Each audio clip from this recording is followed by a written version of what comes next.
এই ৮ মিনিটের ভিডিওতে তোমাদের সবাইকে ওয়েলকাম। এই ভিডিওটা শুধু ৮ মিনিটের হচ্ছে ভাবো। ব্লগিং ভিডিও কিন্তু সাধারণত ১৫ মিনিটের হয়ে থাকে, তাই না?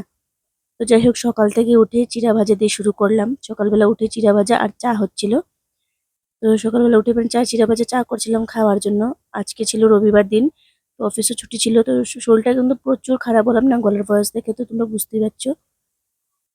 তো তারপর দিকে এখানে আমি চিড়া ভাজা হয়ে গেছে, আমি এখানে চাও বানিয়ে নিয়েছি। চা বানিয়ে সকালের ব্রেকফাস্টে চিড়া ভাজা দিয়ে খাবো। আর অন্য কিছু না, রুটি টুটি বানাতে ইচ্ছে করে না, শরীর ভালো না, না ইচ্ছেও করে না। আর আমার রুটি বানাতে বেশ ভালোও লাগে না। খেতে ভালো লাগে কিন্তু রুটি বানাতে বেশি ভালো লাগে না। তো শর্টকাটের মধ্যে কি হয়, মানে এটা নিলে মানে খেলে, চিড়া ভাজা খেলে পেটটাও ভর্তি থাকে আর ভালো লাগে। আর সেই বিস্কিট টিস্কিট দিয়ে পেটও ভরে না, সেই জন্য সকালের ব্রেকফাস্টটা এটা দিয়ে হলো আজকে। তারপরে আমি গেলাম কাপড় কাচতে। গলার কন্ডিশন কিন্তু খুবই খারাপ, কিন্তু কিছু করার নেই। রবিবার দিন সারা সপ্তাহের কাপড়, মানে পুরো সপ্তাহের কাপড় জমেছে, এগুলো তো আমার ধুতে হবে। এটা নিয়েই আমি আমার কাপড় কাচতে, প্রচুর কাপড় বেড়েছে। তো যাই হোক, ম্যাম ঘরের দিকে হেল্প করে দিয়েছে অল্প। তো আমার তো যেহেতু শরীর বেশি ভালো না, ভাবছিলাম বিকেলবেলা আজকে কিছু খাবো বানিয়ে। দুপুরবেলায় সেরকম ভাবে মানে ভালো কিছু মানে খাওয়া হয় না আর কি। তো ভাবলাম যে ইয়ে করবো, কিছু বিকেলবেলা খাবো। সেই জন্য ম্যামকে বললাম, ম্যাম এক কাজ করুন, অল্প ডাল ভিজিয়ে রাখ, ডালের না হয় পকোড়া বানাবো বিকেলবেলা। তো ম্যাম বলছে ঠিক আছে। তো ওই ভিজিয়ে চলবো ডাল। বেসন ছিল, বেসন দিয়ে ভালো লাগছিল না, ডাল দিয়ে হলে মানে ডাল দিয়ে ঝাল ঝাল করে খেতে ইচ্ছে করছিল। তো ও ভিজিয়ে রেখে দিয়েছিলাম, বলছিলাম ধুয়ে ভালো করে ভিজিয়ে রেখে দিস। বলছে ঠিক আছে। তো ও ভিজিয়ে রেখেছে। তো এখন আমি এটাকে এসে দেখলাম, এখন বাজে বিকেল ৬টার থেকে ৬:৩০ মতো বাজে এখন। তো ভাবলাম যে এখন পকোড়া বানাই। তো এখানে ডাল ভেজে নিয়ে এখন পেস্ট করে নেবো, এগুলোকে মিক্সারতে পেস্ট করে নিয়েছি। এদিকে দেখো মিক্সিতে পেস্ট করে নিয়েছি। এখন এগুলোর মধ্যে ঢালবো আমি, যেরকম পকোড়া যেরকম বানাই সেরকমই আর কি। নর্মালি আমি পকোড়া কিন্তু বেসন দিয়ে এইসব দিয়ে বানাই, কিন্তু আজকে হচ্ছে ডালের বড়া দিয়ে বানাই। মানে ডাল দিয়ে বানাই আর কি, ডালের মতো বড়ার মতো করে খাবো বিকেলবেলা। তো পেঁয়াজ, লঙ্কা, ধনেপাতা আরও যে কি নুন ঢেলে দিলাম। এইসব এগুলো মিক্স করে বড়ার মতো করে করে নেবো আর কি। আর সেদিন ডালের বড়া তরকারি করেছিলাম। তো এমনি বড়ার তরকারি করার সময় ডালের বড়া খাচ্ছিলাম, খুবই ভালো লাগছিল। তো তখন আর কি লঙ্কা টঙ্কা কিছু দিইনি। তো আজকে ভাবছি যে বিকেলবেলা পকোড়া করবো যখন, তাহলে অল্প লঙ্কা, কাঁচা লঙ্কা ঝাল ঝাল করে, পকোড়াটা অল্প ঝাল ঝাল হলে ভালো হয়, তাই না? তো হচ্ছে যে ঝাল ঝাল করে, ধনেপাতাও আছে, ঝাল ঝাল করে না হয় বানিয়ে নিই, এই বলে আর কি। আর সত্যি আমি আজকাল কি বলবো, আমার এই বছরটা আমার কি হয়েছে জানি না, অসুখই ছাড়ছে না, অসুখই ছাড়ছে না। এখন গলায় যে বসেছে, আমি এখন অনেক কিছু করে নিচ্ছি, সেই ঘরের ঘরোয়া নুস্খা বলে যেটাকে, গরম জল দিয়ে এইসব কিসব লং টং খেয়ে মানে সব কিছু করে ট্রাই করে দেখছি, কিছু হচ্ছে না। তো যাই হোক, তো লাস্ট একদম কি করা যায় দেখি কি হয়, ওষুধে খেয়েও কমছে না, কেন কি হয়েছে জানি না। তো তারপর দিকে আমি কড়াইতে বসিয়ে দিলাম তেল। আর তেলটা অল্প বেশি পরিমাণে দিয়েছি, যেহেতু অনেকগুলা মিক্সি করেছি, তো একসঙ্গে একই তেলে সবটা হয়ে যাবে আর কি। এইদিকে দেখো আমি এখন পকোড়াগুলো দিয়ে ছোট ছোট করে দেবো। বড় বড় করে দিলে কি হয়, আবার ভিতরে কাঁচা কাঁচা থেকে যেতে পারে, তাই না? তো বলছি ছোট ছোট করে দেবো। তো চলো দিই তেলের মধ্যে। একবার কিন্তু আমি ভেজে তুলে নিয়েছি, ওইটা আমি আর তোমাদের সাথে ভিডিও করে আর দেখাতে পারলাম না। একবার আমি তুলে নিয়েছি, এটা হচ্ছে সেকেন্ড টাইম। যাই হোক, কড়াইতে দিয়ে দিই। আর কড়াই তেলও ভালো গরম হয়ে গেছে। তো তোমরা কি কি পকোড়া খেতে ভালোবাসো আমাকে কমেন্ট করে জানিও।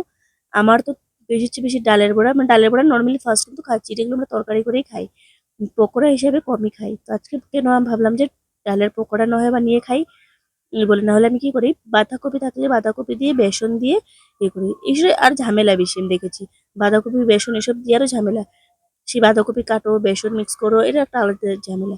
আর তার চেয়ে বরং মানে ডালটা ভিজিয়ে রেখে শর্টকাটে হয়ে যায়, তোমার পকোড়াও খাওয়া হয়ে গেলো, শর্টকাট হয়ে যায়, তাই না?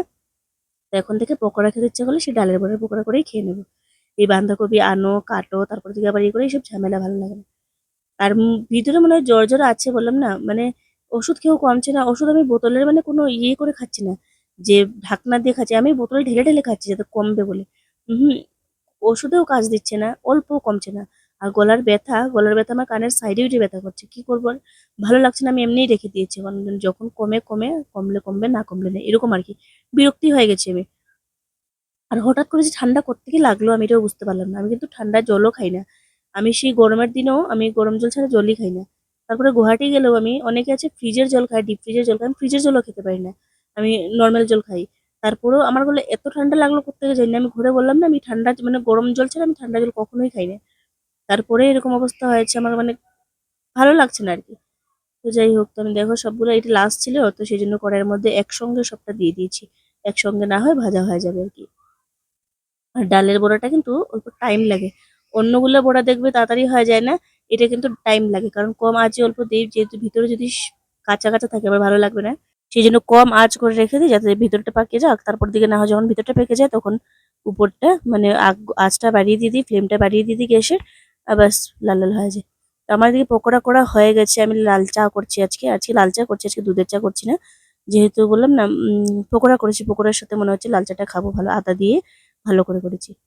এই যে আমার পকোড়ার লুকস দেখো, পেঁয়াজ দিয়েছি উপরে, খেতে কিন্তু বেশ লেগেছিল, তোমাদেরকে কি বলবো, আমি খেতে খুব ভালো লেগেছিল পেঁয়াজ দিয়ে, খেতে খুবই ভালো লাগছিল। তো চলো নিয়ে যাই সবাইকে দিই কি।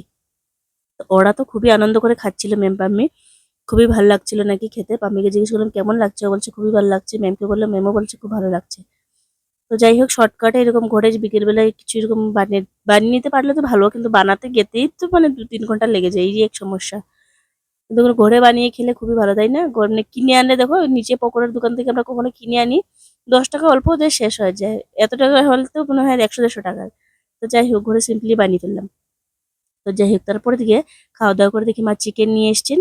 তো চিকেন এগুলো আমি ধুয়ে টুয়ে রেখে দিয়েছি। প্রথম বলছিলাম যে ভিডিও করবো নাকি, পরে বলছিলাম ভিডিও করবো না, পরে থেকে না হয় একবার দেখাই বলে আমি এখানে মাংসগুলো ধুয়ে নিয়েছি, ভালো করে মাংসগুলো ধুয়ে নিয়েছি, 500 গ্রামেরও বেশি আছে মাংস। আর সব রেডি করে রেখে দিয়েছি, মাংসর মানে জন্য আলু পেঁয়াজ যা যা লাগবে সব কেটে ধুয়ে নিয়ে রেখে দিয়েছি। তো চলো রান্নাটা শুরু করে দিই।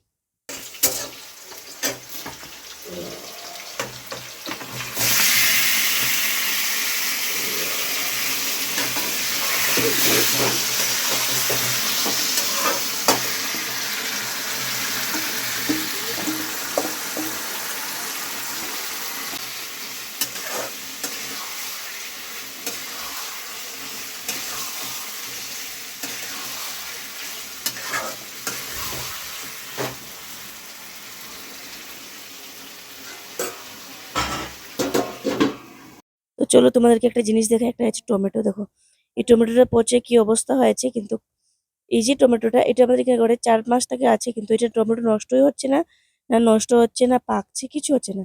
এটা এরকম হলুদে হলুদে রয়েছে, এটা দেখো কিছুদিনের মধ্যে কি হয়েছে। তো দেখো, দেখলে তো ভয় করে, এটা আমরা খাচ্ছি না, এটা রেখেছি, দেখছি যে কি হয় এটা। তো যাই হোক, তো যে আমার রান্না বান্না শেষ, এই যে চিকেনটা রান্না করলাম, খেতেও কিন্তু খুবই টেস্টি হয়েছিল এই সেদিনের চিকেন তরকারিটা। কিন্তু পরে ভিডিও এডিটিং করছি, এর জন্য বলছি আর কি। তো চলো, আমার রান্না বান্না কমপ্লিট, এখন খাবো, খাওয়া দাওয়া করে ঘুমিয়ে যাবো। তো চলো, দেখা হচ্ছে কালকে একটা নতুন ব্লগের সাথে। আজকে তো গলার ভয়েস শুনে বুঝে যাচ্ছে ভিডিও এডিট করতে পারছি না, অনেকই অসুবিধা হচ্ছে গলার ভয়েসের জন্য, জুড়ে জুড়ে করে কথা বলতে হচ্ছে, সেই জন্য। তো চলো, আমার এখানে রান্না বান্না কমপ্লিট, এখন আমি বসিয়েছি ভাত। যেহেতু ভাতটা আমরা লাস্টে বসাই, ঠান্ডা হয়ে যায়, আর এই খাওয়ার জন্য গরম জল। তো এখন আমি বাস ভাত সিটি মেরে দেবে, গরম জল হবে, খেয়ে নেবো। তো চলো, আজকের জন্য এতটুকু, দেখা হচ্ছে কালকে একটা নতুন ব্লগের সাথে। ভালো থেকো, সুস্থ থেকো, টাটা।